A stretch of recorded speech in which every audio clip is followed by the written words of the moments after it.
Assalamualaikum warahmatullahi wabarakatuh. Pada kesempatan ini saya akan menjelaskan mengenai kampanye praktik baik penerapan scaffolding pada Zona of Proximal Development atau ZPD. Sebelum itu, perkenalkan nama saya Rizka Iyasa Revani dengan NPM 0392241555. Baik, yang pertama akan saya jelaskan yaitu Zone of Proximal Development atau ZPD. Lev Vygotsky dalam teori perkembangan kognitif menjelaskan bahwa konsep ZPD ini menekankan pentingnya bimbingan dan interaksi sosial dalam proses pembelajaran. Zona perkembangan proksimal diartikan sebagai jarak antara kemampuan seseorang untuk melakukan tugas secara mandiri dengan kemampuan yang dapat dicapai dengan bimbingan orang dewasa atau teman sebaya yang lebih terampil. Selanjutnya yaitu konsep scaffolding. Scaffolding dalam ZPD merupakan suatu proses yang digunakan orang dewasa untuk menuntun atau membimbing melalui ZPD.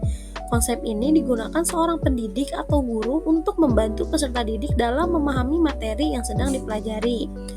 Tujuan scaffolding ini yaitu untuk membantu peserta didik agar mencapai potensi terbaik dan mencapai tujuan pembelajaran. Selanjutnya yaitu ada ringkasan intervensi penerapan scaffolding pada Zone of Proximal Development atau ZPD. Peserta didik yang menjadi intervensi penerapan scaffolding pada ZPD ini adalah peserta didik dari kelas 9B SMP Negeri 5 Kota Bogor. Peserta didik berjumlah 38 anak yang terdiri dari 16 anak laki-laki dan 22 anak perempuan. Berdasarkan hasil observasi melalui diagnostik kognitif, dapat dikatakan bahwa masih ada beberapa peserta didik yang memerlukan bantuan. Oleh karena itu, saya menerapkan scaffolding pada ZPD dalam pembelajaran bahasa Indonesia dengan materi teks rekon. Guru mengidentifikasi ZPD pada peserta didik dengan asesmen awal, yaitu diagnostik kognitif berupa soal prates yang dikerjakan oleh peserta didik. Setelah mengetahui hasilnya, guru mengelompokkan peserta didik dengan menggunakan metode Teaching at the Right Level atau TARL, yaitu dengan mengelompokkan berdasarkan tingkat kemampuannya. Guru mulai menjelaskan materi dengan teks rekon yang diawali dengan pertanyaan pemantik mengenai teks rekon. Setelah berkelompok, peserta didik diminta untuk mengerjakan tugas yang diberikan oleh guru. Pada gambar di sini, guru sedang berada pada kelompok A atau kelompok yang memerlukan bimbingan.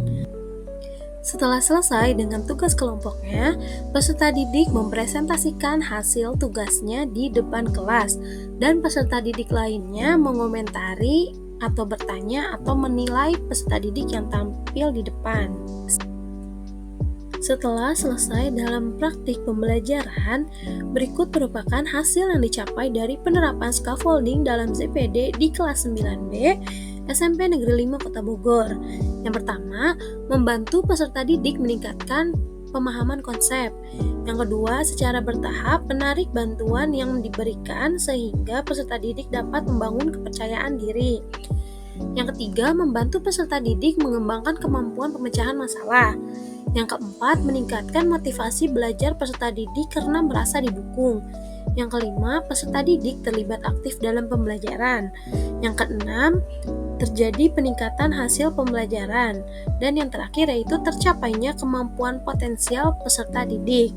Nah, di sampingnya yaitu ada sebuah tabel yang dibuktikan dengan hasil nilai prates dan pascates di mana terjadi peningkatan.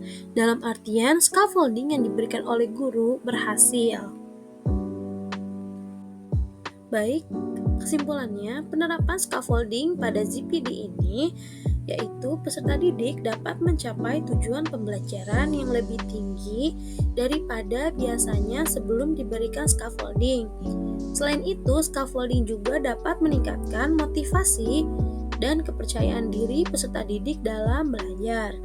Baik, sekian yang dapat saya sampaikan dalam kampanye praktik baik.